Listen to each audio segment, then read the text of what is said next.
কালকে থেকে বিশেষ করে যে ভিডিওটি প্রকাশ করার পরে অনেক এই ঘটনার পর তিনি দুঃখ প্রকাশ করেছেন যে বিষয়টি ঠিক হয়নি। এই বিষয়গুলো আসলে কিভাবে লিক হয় ভিডিওর ব্যাপারগুলো? বডি ক্যামেরা ছিল। তার আগে আমি বলতেছি রাজ্জাক ভাই দু একটা প্রশ্ন উত্তর দিই।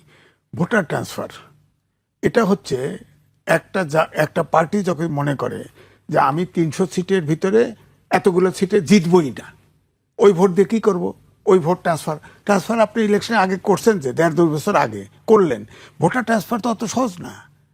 আমি ইচ্ছা করলেই তো আমি বরিশালে যা ভোটার হতে পারবো না। ইচ্ছা করলে ওখানে আমি থাকি, আমার তো যৌক্তিক প্রমাণ লাগবে।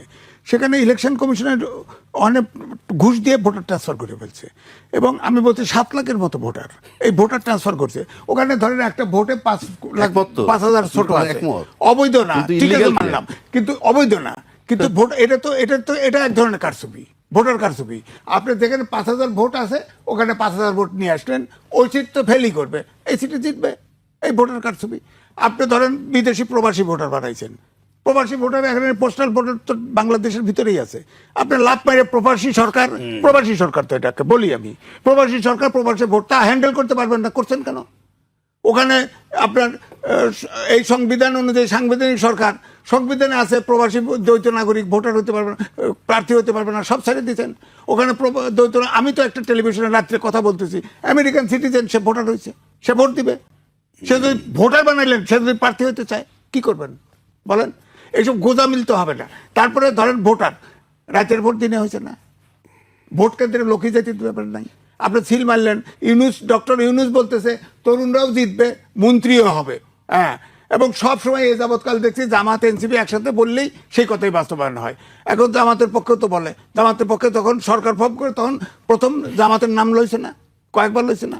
এখন তো বোঝা যাচ্ছে এটা তো ইউনুসের সরকার, ইউনুস পক্ষপাত করতেছে, হানা ভোটে হার পক্ষে ক্যাম্পিং করতেছে। তো তাকে এনসিপিতে জয়েন করুক, নাহলে জামাতে জয়েন করে ক্যাম্পিং করুক, সমস্যা নাই।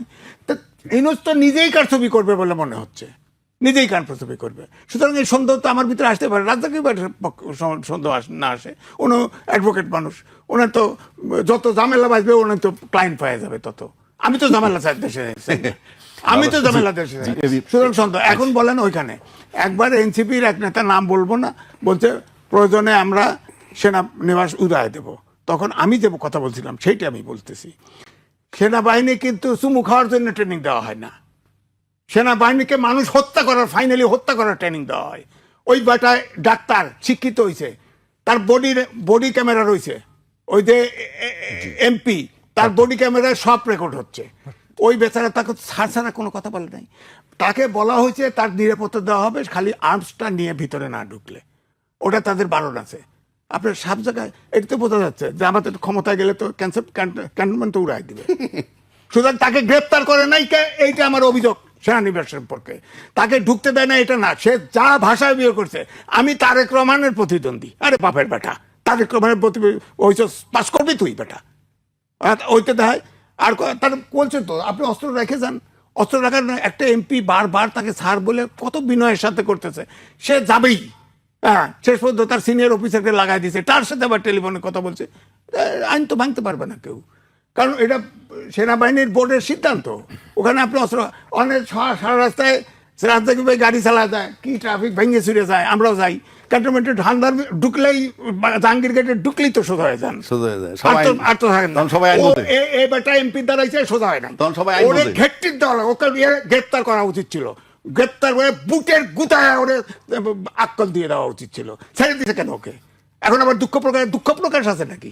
আপনি গণহত্যা করে দুঃখ প্রকাশ করবেন, মাফ হয়ে যাবে? আপনি ক্যান্টনমেন্টের গেট ভেঙে দিতে চান, আপনি মাফ করে দেবেন? ওকে মাফ করবা না, ওকে গ্রেপ্তার করা উচিত এবং ওকে বুট দিয়ে ফেসানো উচিত, যাতে সারা দেশের 18 কোটি লোক বোঝে সেনানিবাসে এটা করা যাবে না, সেনানিবাসকে বিতর্কিত করা যাবে না। আমাদের শেষ শাস্তি যেমন বিচার বিভাগ, তেমনি সেনানিবাস। আপনি সেনাবাহিনী তছনছ করে গেটের ভিতরে কতক্ষণ বলে ঝগড়া করছে, কিন্তু কেন? ওর তো বেটার খেয়ালই নাই যে বডি ক্যামেরা আছে। এখন ইলেকশনে বডি ক্যামেরা কিনছে, দিবে কিন্তু এই সরকারও চিন্তা করছে, ইলেকশন কমিশন। ওই বেচারা ট্রেনিং আছে, ও তো বডি ক্যামেরা সব ভিডিও করে ফেলছে। এখন কয়েক বডি ক্যামেরা করলে আজিজ ভাই, আপনার বক্তব্য শুনছিলাম আমরা। আমি এই বিষয়ে রাজ্জাক ভাইয়ের কাছে শুনতে চাই, আপনি ঘটনাটি কিভাবে দেখছেন? ভাই, ঘটনা আমি কি বলবো, এটা তো খুব সেন্সিটিভ জায়গা, তবু বলছি। আমি এই ভিডিওটা দেখছি, আপনি ক্যান্টনমেন্টে যখন ঢুকবেন, আপনি সশস্ত্র থাকেন, কোনোভাবে আপনি ঢুকতে পারবেন না। ইভেন যদি গানম্যানও আপনার থাকে বৈধভাবে, গানম্যান তো বৈধ থাকলে আপনি ঢুকতে পারবেন না। বাট বিধান আছে, বিধান হলো ক্যান্টনমেন্ট বোর্ডের কাছ থেকে আপনি আগাম পারমিশন নেবেন, অথবা স্টেশন কমান্ডার থাকে তাদের কাছ থেকে পারমিশন নেবেন। তো সেক্ষেত্রে সেই পারমিশন নিশ্চয়ই তার ছিল না, থাকলে তো আর এত বাকবিতণ্ডা হইতো না। পাশাপাশি সে অনেকগুলা বাজে কথা বলেছে। আরে জিব্বা দিয়ে সাইডে তার আমি রাস্তা বলি, পরিষ্কার শুনুন। করেন, ওর জিব্বা কেটে দেওয়া উচিত। আচ্ছা শেষ করি, আমি বলে নিই। জিব্বা দিয়ে রাস্তা চেটে দেন তারেক জি আসলে, বা তারেক রহমান সাহেব আসলে, প্লাস তারেক রহমান সাহেবেরও তো সাথে গানম্যান মানে তার সিকিউরিটি লোক থাকে, এই সমস্ত তুলনা সে করছেন। জি, মানে এখানে তুলনাটাকে আমি সে বলছে হয়তো সে একটা বার্তা দিতে চায় যে নিয়ম সবার জন্য সমান থাকতে হবে। বাট আপনার তো সিম্পল গানম্যান, আর তার তো আর্মি সিকিউরিটি দিচ্ছে, তারটা আর ওনারটা তো এক নয়। আবার তার পক্ষে যদি যুক্তি দেন, সে যদি যায় যে হ্যাঁ গানম্যান ছাড়া যেতে পারেন, সে বলছে যে আমি কচুক্ষেত পর্যন্ত যদি যাই, মানে ক্যান্টনমেন্ট বের হওয়ার পর গানম্যানটা পাবে কোথায়, এটাও সে প্রশ্ন করছে। কিন্তু তার আচরণটা ঔদ্ধত্যপূর্ণ ছিল, মানে আরো সুন্দর হইতে পারতো, আরো সফট হইতে পারতো। আর ক্যান্টনমেন্টের নিয়ম কিন্তু জেনারেল সাহেবরাও মানে আপনার জেনারেলও যদি যায়, তাকেও যদি জিজ্ঞাসাবাদ করে, তার প্রপার আনসার দেয় তারা প্রপারলি এবং খুব সফট ম্যানারে। এগুলা সে নিঃসন্দেহে আমি বলি যে ভালো কাজ করেনি। তো আমি আজিজ ভাইয়ের মতো বলতে পারি না, বাট আমি এটা সমর্থন করার কোনো কারণ নাই। কিন্তু পাশাপাশি আমার কতগুলা কোয়ারি আছে এখানে, যেমন এটা নিয়ে কথা উঠছে স্বাধীনতা সার্বভৌমত্বের প্রতীক ক্যান্টনমেন্ট, নিরাপত্তার ব্যাপার আছে ক্যান্টনমেন্টের ভিতরে। Whole cantonment is full of arms থাকে, কিন্তু ওখানে মেনলি মিলিটারি, তারাও নিরাপত্তার চিন্তা করতেছে, যৌক্তিক। এবং আপনি গানম্যান নিয়ে যেতে পারবেন না প্রায়র পারমিশন ছাড়া, যৌক্তিক। কিন্তু প্রশ্ন হচ্ছে, আপনি যখনই